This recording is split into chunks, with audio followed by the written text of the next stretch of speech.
গভীর রাত্রে হযরত ফাতিমা রাদিয়াল্লাহু তাআলা আনহা ইন্তেকাল করলেন। কিছু সংখ্যক সাহাবীদের কাছে খবর দিয়া অল্প সময়ের ভিতরে জানাজার ব্যবস্থা করা হলো।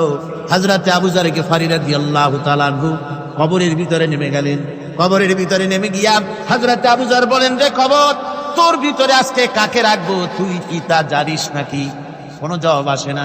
হযরত আবু যর বলেন, কবর রে, তোর ভিতরে আজকে যাকে রাখবো তিনি হতেছেন হযরত ইমাম হাসান হোসেনের মা। বেহেশতের সমস্ত জওয়ানদের সরদার হবেন যারা, সেই দুইজনের মা তোর ভিতরে রাখবো, খবরদার বেয়াদবি করবি না। কোনো জবাব না পেয়ে হযরত আবু যর বলেন, ওগো কবরের মাটি, তোর ভিতরে কাকে রাখবো কি জানিস? আসাদুল্লাহিল গালিব, দুনিয়ার সমস্ত কাফেরদের বিরুদ্ধে আল্লাহ রাব্বুল আলামিন যাকে বাঘ বানিয়ে পাঠালেন, সেই হযরতে আলী, তার স্ত্রী রেখে যাব, খবরদার বেয়াদবি করবি না। কোনো জবাব আসে না। হযরত আবু যর বলেন, কবরের মাটি, তোর ভিতরে যাকে রাখবো তিনি হলেন খাতুনে জান্নাত, বেহেশতের সমস্ত মহিলাদের সরদারিনী হবেন যে ফাতেমা, তারে রেখে যাব, তোর ভিতরে খবরদার কোনো বেয়াদবি করবি না। আবার হযরত আবু যর বলেন, কবরের মাটি, তোর ভিতরে কারে রাখবো কি জানিস? তোর ভিতরে আজকে যাকে রেখে যেতেছি তিনি হলেন আখেরি জামানার পয়গম্বর বিশ্বনবী জনাবে মুহাম্মদ রাসূলুল্লাহ সাল্লাল্লাহু আলাইহি ওয়াসাল্লামের কলিজার টুকরা মা ফাতেমাকে তোর ভিতরে রাখবো, খবরদার কবরের মাটি বেয়াদবি করবি না। কিতাবে এসেছে হযরত আবু যর গিফারী শুনতে পেলেন,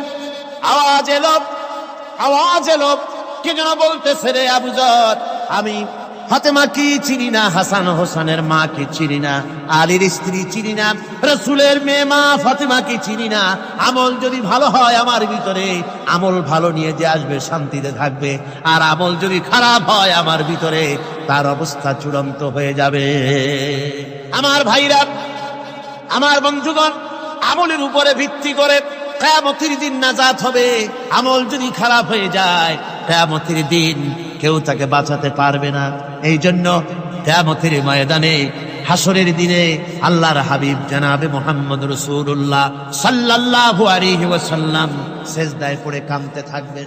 আল্লাহ রাব্বুল আলামিন বলেন, হাবিব রে, আপনি কাঁদেন কেন?